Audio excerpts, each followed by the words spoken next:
Hi, this is Greg Kilstrom.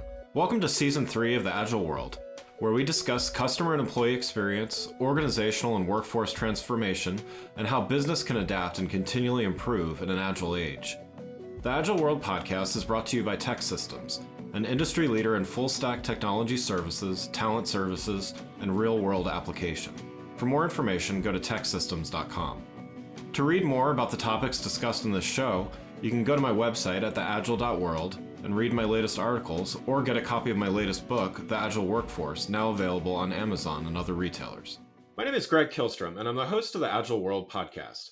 Today we're going to talk about how to create better customer experiences through more effective search and content discovery. To help me discuss this topic, I'd like to welcome Jason McClelland, CMO at Algolia, a leading API platform for search and dynamic experiences. Jason, welcome to the show. Thank you. Super excited to be here. So why don't you start by giving me a little background on Algolia as well as your role there? Yeah, so Algolia was formed about 9 years ago under the initial premise being there wasn't a good search option for developers building mobile apps. So we were founded, very developer-centric, very mobile-centric. If you fast forward, call it, 3, 4-ish years ago, depending on who you ask, a realization was that most people were using us for website search. So even though we could do a bunch of stuff, we're built into Zendesk and Stripe and Twilio, and we're built into the Sony PlayStation and Nintendo Switch and NBC's The Voice app for the Voice TV show. All these amazing experiences. People mostly use this for website search. The other thing, background on Algolia, my role here, I think this is important for my role, is we're the second biggest search company in the world. So bigger than Microsoft as far as number of searches that we handle, second only to Google, and Google chose us as their partner for Google Cloud and Firebase. So that's a pretty interesting story. The reason why I tell you all that is almost nobody knows that. And so that's my job as CMO, is to find a way to show people that art of the art of the impossible, to get those stories out there, really get developers excited and sort of aware of, if you're trying to build like an in-app discovery experience, if you're trying to build a gaming discovery experience, if you're trying to build, support case routing, sort of discoverability, we can help you with all those. And we're already doing that with the biggest companies in the world. We just got to get that story out there. Yeah, that's great. And that's great context there. So let's get started by talking about the importance of search and content discovery to the customer experience. So as an intro to this topic, why don't you give your perspective on just why effective search and intelligent content discovery is so important? Yeah, first I would start with the premise that there are billions of people in the world. There's billions of pieces of content. And in today's world, people have really short-term attention spans. And so people don't have patience for foraging, right? Is like whether you're CNN or NBC or whether you're Reddit or whether you're Dior, a retailer, people expect you to know them and show them the right thing within half a second. If not, they're in line at Starbucks ordering a coffee. If you're not showing them the right, dress or pair of shoes or piece of content or game, they're going to flip over to, I don't know, some other news source, right? Or some other gaming source or somebody else. Like, it's just too easy for people to bounce back and forth between Instagram and Facebook and whatever, TikTok. And so that's like thing number one is it's actually been really hard for companies to drive that kind of experience, which is, okay, I've got millions of people hitting my service. How do I show them the right thing at the right time? So it's kind of thing number one. Thing number two, when I think about search, like a lot of people just think about search as, well, that's that box on the website in the upper right? I go up there, I search for something, it helps put me in touch with content. Right. That's definitely a starting point. A different way to think about search and discovery is every time you're loading a website, every time you're loading an app, you're effectively making API calls, right? Like you're calling something. And whether that's a CDN or a CMS or a different sort of content delivery system, you're calling something. What we're seeing for people is increasingly they're using their search technology, often us, and hopefully more people using us, to actually drive that last mile, which is you're going to have your ERP or CRM or CMS or any sort of other number of three-letter acronyms that sort of powers the bulk of your business logic. But then what is it that actually exposes that experience and shows it in real time and personalizes in real time? Increasingly, it's services and companies like us. How should a brand look at consumer expectation? So, you mentioned a few things here, but how can that help them frame even to what you're saying, it's not just a text field on a website. It is often cases, but it's not just that. So how does a brand kind of align consumer expectations with how they do search? Yeah, thing number one is, yeah, what I just mentioned around, I expect you to know me. Yeah. Show me something relevant at first touch, make it engaging, like make the experience engaging. So I want to keep clicking. So I want to keep reading. So I want to keep engaging. That's sort of thing number one. Right now, because we're a week out from Thanksgiving, at least here in the US, uh, retailers are really freaking out because all their inventory is stuck on boats, right? It's like Mm, sitting out on a dock outside of LA. And so, retailers, merchandisers are trying to figure out like, how do I hit and beat my like, how do I beat my revenue numbers for this quarter when I don't know what I can sell? Things are going to sell out. I don't know if people are going back online, if they're going back in store. Are they continuing to buy, comfort wear, or are they going to start dressing up now that offices are reopening?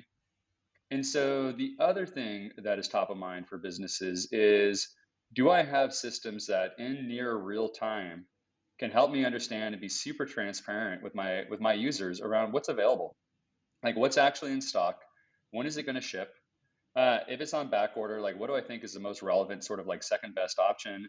Being able to do that in real time because you have no idea what's going to actually be on your shelves. The yeah. other thing that's very top of mind is Amazon is becoming too slow for people. And so this idea, the acronyms are all terrible. You'll hear BOPIS, BOPIS, or you'll hear phygital, like a cross between physical and digital. But we got to come up with a better branding for that, and maybe my marketing team can help. But the Right. idea is, I can't even wait for Amazon. Like, I want to know, what does Walgreens have in store right now that I can order right now, and within 15 minutes I can be there and pick it up. Yeah. Just given like the inventory shortages. And so, behind the scenes, so we're talking about what the consumer has been seeing, but behind the scenes, doing search and recommendations well means syncing up a lot of things. Developers, marketers, supply chain, all those kinds of things. Can you talk a little bit about this and just how organizations should think about this in order to do it effectively? Number one is setting the expectation with your vendors that this near real time is what you're looking for.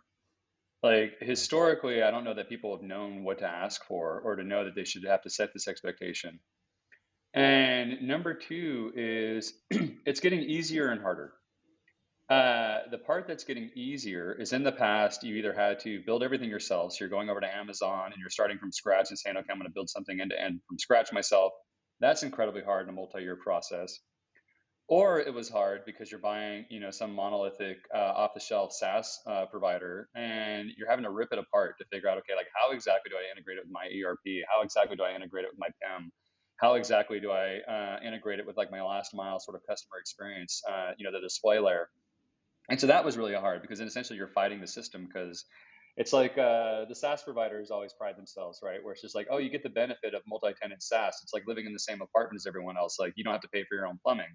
Right. And that's true. The downside then is your apartment looks like everybody else's apartment because you're buying the same thing.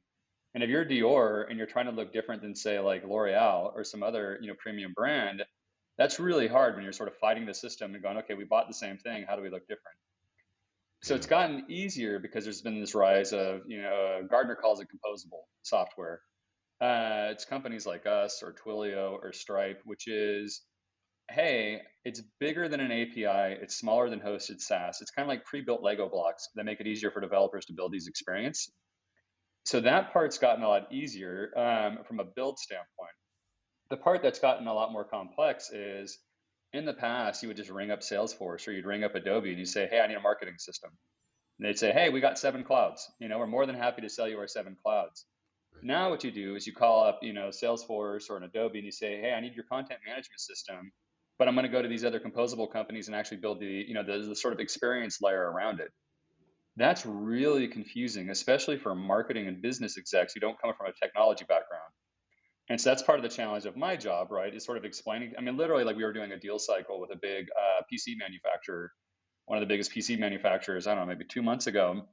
And we gave the whole pitch that their tech team loved around, APIs and composable and partner integrations and blah, blah, blah. I happen to know the business owner from a past job. So she calls me and she's like, hey, I run a merchandising team and my team hates IT. All that stuff sounded like IT spec, like IT speak.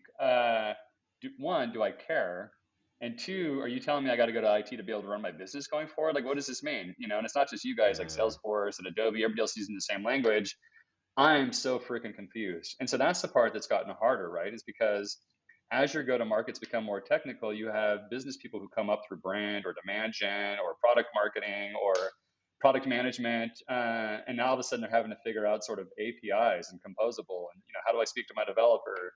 So there's a lot of work to do there. And there's a lot of gray area in the market because of that. So how do you talk with customers about like the quantifiable stuff, quantifiable metrics of success and measures of success there? I mean, obviously you want a great search experience. You want customers to find what they need and buy, and you want near real time or real time results. But how do you quantify that for customers, and how should they be thinking about that? Yeah, fortunately, that's really easy. I mean, this is like the days of digital, right? And Yeah. so, like, what's your bounce rate? Like, are people coming to your app? Are they coming to your site? Are they leaving within a second, or are they actually staying? How much time are they spending engaging? Like, are they going through multiple pages? Are they scrolling up and down? Are they adding things to cart? So, all of these things are things that are really easy to measure and really easy to A/B test. And I mean, we've been doing this for, I don't know, 10 plus years in marketing. And so it's kind of like back to basics, which is really building a robust system that you say, okay, what's my hypothesis? Like, I think people need to see A versus B. I'm going to run this test. And what ultimately drives, like bigger engagement, bigger AOV, like average order value, higher cart conversion, or higher game conversion, or higher whatever your sort of KPI is. Fortunately, that's kind of the easy part. There's this growing trend and expectation from consumers for personalization, and I want it now. Exactly what you were saying about Amazon is too slow for some people right now. There's also this expectation for personalization. I mean, are we how do we solve for all of the, we've got supply chain shortages, we've got rising expectations from consumers. Do we go, is there any going back from this? And if not, what does an organization do to mitigate some of this in the short term? Let's assume supply chain gets solved at some point in the short to medium term. Yeah, I would say there's definitely no going back. It's only going to accelerate. And I know that that's scary. Like I was reading an interesting article, I think it was on CNBC this last week around Macy's, and sort of market concerns around like, is Macy's making aggressive enough investments in their digital business and their cross-channel business and the idea of like buying online and picking up in store to be able to stay relevant. And I forget the name of it, but they now have an activist investor who is trying to get the company to basically separate and Mm. say, hey, split off your digital business and go roll that into its own thing. I think it was Saks Fifth Avenue that ended up doing the same thing where they have the in-person stores. And now they have it, they call it like Saks off Fifth or something like Yeah. that. And so when you look at that, like there are plenty of examples of companies that were maybe a little bit behind on the move to digital, and now they're really trying to scramble, right? It's how do I keep up, right? Given that these are multi-million dollar, multi-year investments, and my competitors are 2, 3, 5 years ahead of me, it's only going to accelerate. And it was interesting. I was talking with a guy over in London, one of the analysts from, I forget if it was Forrester or Gardner, talking with him maybe 2 months ago around there are differences in expectations geographically. Meaning, like in America, I expect to be able to go to anybody's website, see what they have online, see what they have in store, see what the availability is, know what the shipping time is, expect you within, like, I don't know, 99% that it's going to come to me when you have it, when you say. And I also expect that if I go to the store, it's going to be the same price as what you told me was on the website. And so Yeah. it's incredibly dismaying to me. Like, as an aside, I try my hardest to never go into Walmart. I went to Walmart for something maybe a month ago because they had it online. And when I went to the store, it was like 20% more. And Mm. my initial reaction is, oh my God, like what year is this? That Right. felt like, I don't know, 2011. But anyway, talking to the guy in London, and he's like, no, in Europe, like we just expect that it's going to be more expensive when you go into the store because they got to pay for brick and mortar and blah blah blah. I'm like, that's very thoughtful of you, right? As an Right. American Right. shopper, I don't care, right? It's like, well, that's your business problem, not my shopper problem. Like, I want to know what you have, when I can get it, how much it's going to cost, and it feels like shenanigans if I go into the store and it's a totally different price. So yeah, anyway, sorry for the ramble, Yeah. but yeah, there's no going back. Like increasingly, like that's the expectation. And so then the idea is like you got to make the right investments, and that's incredibly hard. But the idea is like if you don't, you're going to fall behind. You're going to become irrelevant. And so really being clear, like what are the business goals that we're trying to move? Who are our customers, and how do they shop? And then how do I sort of skate ahead of the puck? Right? Like, how can I leapfrog? Like, the days of I'm just going to buy a one size fits all marketing cloud, that was 10 years ago. Right. And now it's okay, how am I going to drive across channel, across app, across web, across in person retail? Like, which providers can give me that experience, and have they actually done it? So, show me where you've done it at a company that's like me. Show me how much time it took. Show me what the business results were. Show me the change management and the type of people you needed. But like, really sort of putting that to a test, Yeah. or else it's just going to be really, really hard. And quite often people go and spend millions of dollars with Deloitte or Publicis or people like that to help them with that journey, and Right. that works too. Right. Right. So let's talk a little bit now about some predictions for and some recommendations for organizations looking ahead to next year.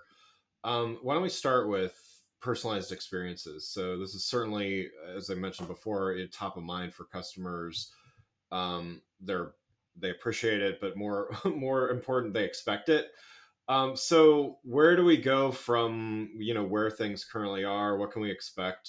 Technologies, AI, ML, all that kind of stuff to help us get there. There's a couple things, and I think it really depends on what type of business you're on, and what type of business you're in, what you're trying to drive, who your customers are. So there's a bunch of nuance in there. Yeah. In general, a theme that we're seeing, there's sort of two themes, around ML and AI that you just mentioned. One, we're in a pretty big trough of disillusionment with AI. Like at this point, I grimace every time I see the word or say the word AI, because for the last, I don't know, call it 8 years, 6 years, most of it's been garbage.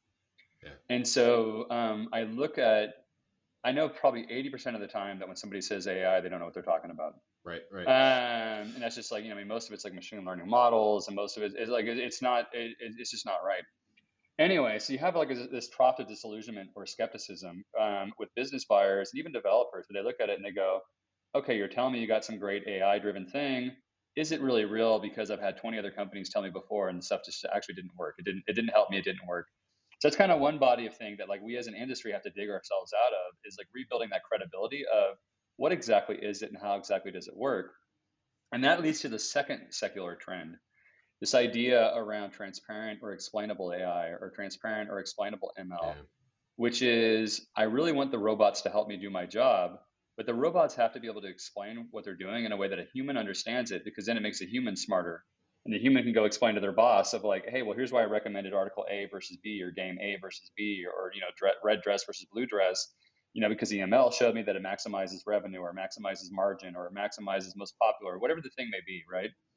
And so we've seen a lot more retailers explicitly asking for that, which is, hey, we love that your models are transparent. It makes my team smarter. Like, how do you guys get even better at that? So Yeah. that's a big trend. Is one, is it real? And then two, show me it's real. Show me why you're recommending this, because I've got to go be able to explain to my management.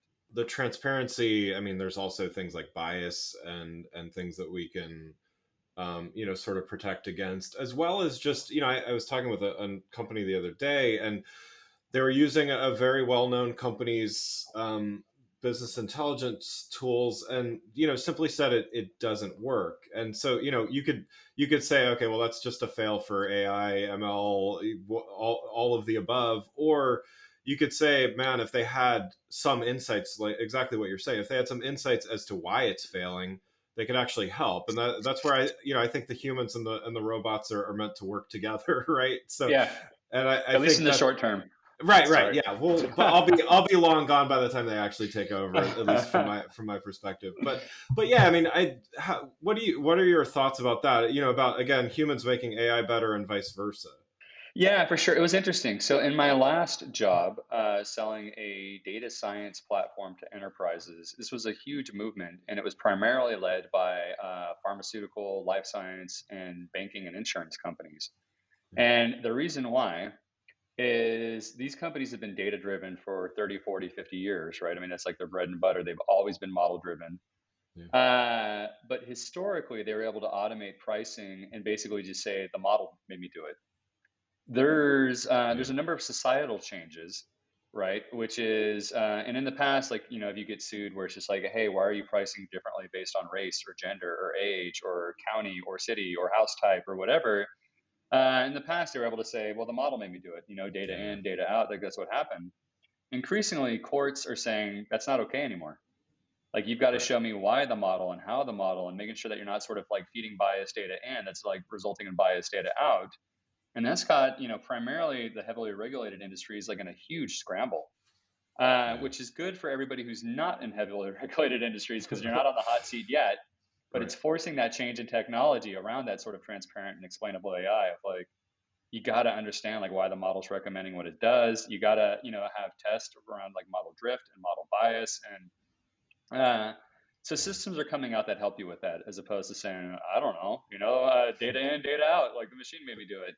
Right. It's a Right. huge movement that I think the rest of us will get the benefit from. Yeah, absolutely. How about localization, hyper localization? What do you see coming, down the horizon for that? When we think about hyperlocalization, what we're talking about in my part of the industry is what we talked about earlier, that sort of idea of buy online, pick up in store. Yeah. Or also, hey, what do people who look like me, I should be careful with that term, what do people who look like me tend to want based on where I'm at? Right. Like if you think about like Google's really good at this, right? Like if I go to Google and I type in like lunch by me, like Google's able to figure out, well, where are you and what are the restaurants that are open right by you? And like it really Yeah. optimizes the results based on like what's a half mile away from you. Uh, that's now Yeah. being democratized, and that's one of the things that we just did a monster deal with the biggest pharmacy company. And that was exactly what they were looking for, is the idea of like, hey, somebody needs something, whether it's like toilet paper or soap or gum. Uh, I need to be able to show them in that half a second like what's in stock and what's most relevant for them in their neighborhood, because there's three different stores within a half mile from them. So which one should they go to? Yeah. In the past, that was incredibly hard. Being able to stitch together that sort of geolocation data based on your IP address and your systems like MAC address or whatever, your MAC ID, stitch that together across like your PIM system, your CRM system, your ERP, like stitch all that together, Right. and then Right. like ultimately in real time show that. Now that's quickly becoming the expectation. And honestly, like that was accelerated, I don't know, 5 years just because of COVID. People were Yeah. like, I can't go in a store and wait for a half hour to pick up toilet paper. Like, I got to know who's got what, and I want to be in and out. Right. And so Right. that was a boon to my part of the industry, at least. Well, hey, one last question before we wrap up. I got some general predictions and things from you. What can we expect from Algolia in the coming months or year that relates to some of the things we talked about? Yeah.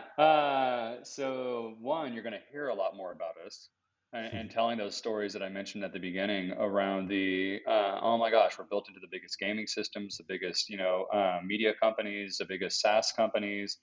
And so just showing people that sort of world of possibility of, hey, like things that used to be really hard are now much easier. So you're just going to hear a lot more of that. We're going to do a big splash at NRF for the retail industry.